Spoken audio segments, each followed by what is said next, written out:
So this is really day one of me with the new rifle. It's the first time I've had it out to 100 metres. The only time I've fired it before is at 50 metres at the club. And I'm going to start a bit of a video series here, really just for my own documentation more than anything else, as I do the load development process. The rifle, not new, bought it second hand from a good friend of mine, but it's only had a few rounds through it. It's a Tikka T3x Tac A1 in 223 Remington. A couple of modifications to it. It's got a lighting trigger in it. It's got a black label bipod forend and a bag rider on the back. It's got an ATEC moderator on the front. The scope is a fairly inexpensive Athlon 10-40 by 56. Very fine reticle. It's good for target use. That might be an upgrade in the future. Today we're going out to 100 metres, and really the idea is just to fire form some cases. So what I have here is brand new Lapua match brass. All it's had is a sizing mandrel through the case to open up slightly.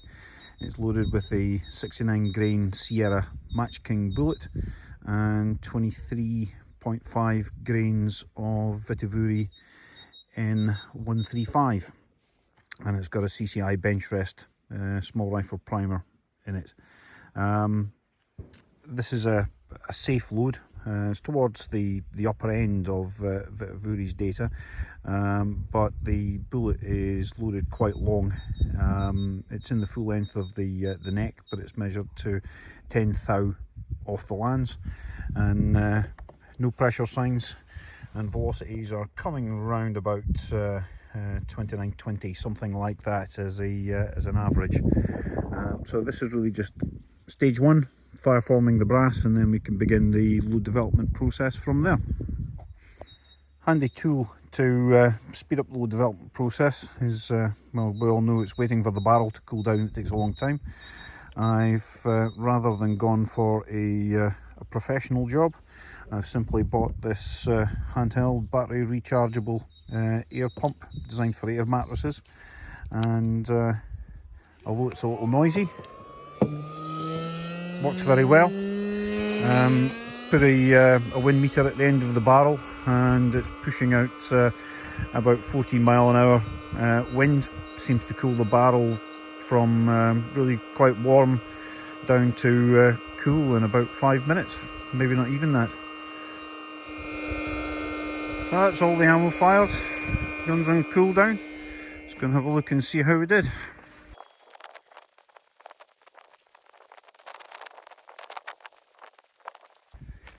So what I have here is 10 5-round groups.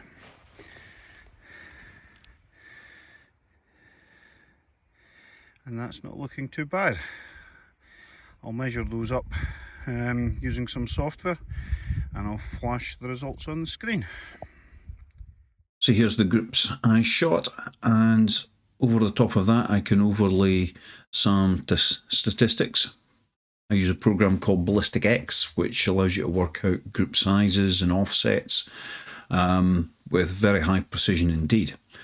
If you look at the statistics from that, the worst group of the day was the first one at 1.02 MOA. That was from a barrel absolutely clean down to the bare metal, so that's not surprising.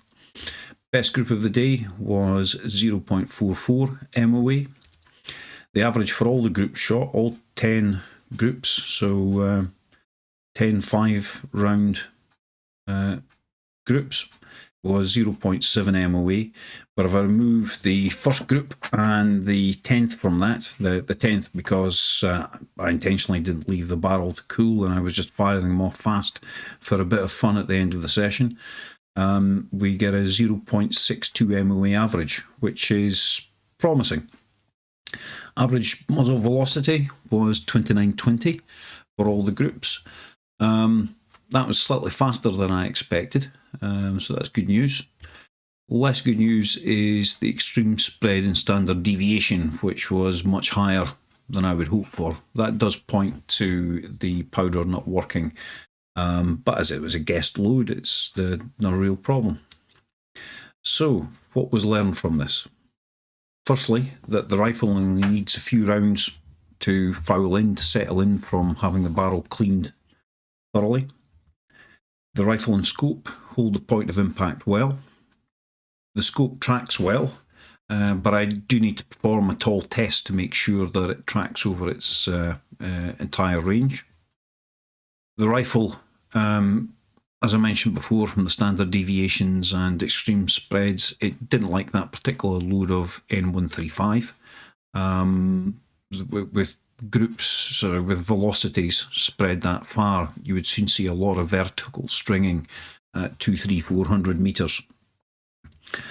The rifle will quite happily hold the same size group for at least 50 rounds and possibly a lot more between cleaning.